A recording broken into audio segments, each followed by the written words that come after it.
There's a right time for everything. There's an opportune time to do things. A right time for everything on the earth. A right time for birth and another for death. A right time to plant and another to reap. A right time to kill and another to heal. A right time to destroy and another to construct.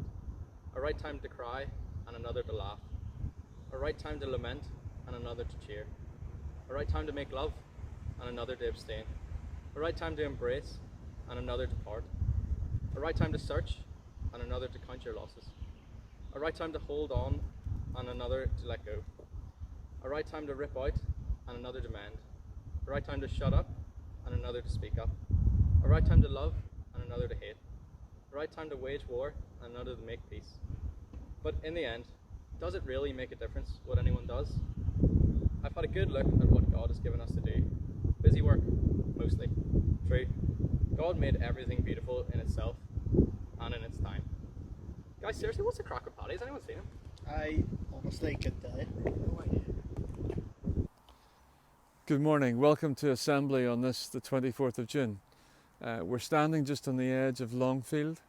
It's my habit every morning to walk to this spot and to turn around and walk home again. I've practiced that through lockdown, and indeed throughout the years I've been here, I walk every morning out to here and back again. Ollie's just read to us from the book of Ecclesiastes, a series of opposites.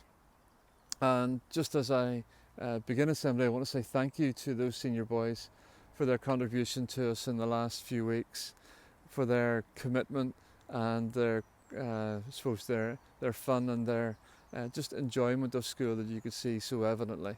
I see that Paddy McAlpine's finally made his escape. If you noticed his car sneaking out, so he's finally got away from all of those rascals that have been teasing him.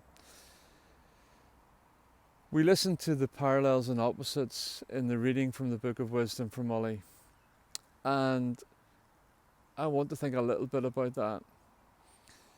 It's the end of the year. Some of my friends have been posting on Facebook about how young people need to be taught not maths or English, but to be taught how to cope with disappointment, how to cope with times when they are successful or times whenever they're not. It's hard to teach things like that. But if we don't manage to convey that and do that through school, then we haven't quite fulfilled what it is to be taught at Campbell College. We want boys to leave here being able to know how to cope with disappointment, being able to be resilient, to be determined. And at this moment in time, I want you all to stop and to reflect on these last 13 weeks. I want to say well done for dealing with the disappointment of not being in school. Well done for the disappointment of not being with your friends. Well done for being persevering and determined in your studies. It has been hard to keep working all this time without the direct contact with teachers and with classroom assistants and with all the staff around. Well done for that, and congratulations for all the things that you've succeeded in doing. Now we come to a season of rest, and I hope that during the summer you will be refreshed, that you will become filled with energy again for the year ahead. So as we go into the break, I want us to acknowledge that we have been given freedom, and in that we need to exercise patience and wisdom, how to choose right from wrong, how to make good choices, and how that in the responsibility of our own free will, we live up to those things that we do in these next weeks.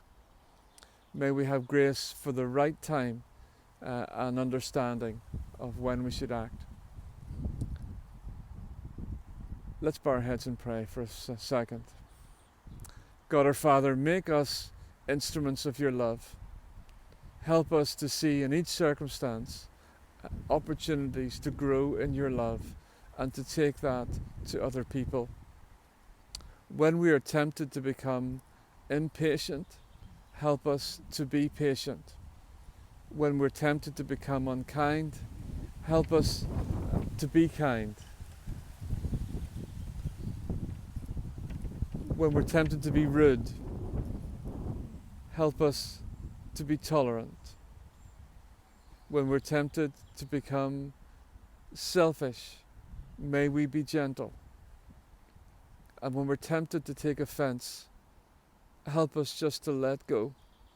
Grant that we may take no pleasure in criticizing others, but we always see good in them, as you do. And help us to be loyal to those that you have given us to love. We pray this in the name of your Son, Jesus Christ. Amen. Gents, just as I finish, I want to say again, well done for your commitment to the school in these last weeks.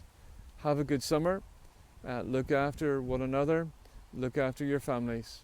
And I look forward to seeing you again back at school in August. God bless. Thanks for listening.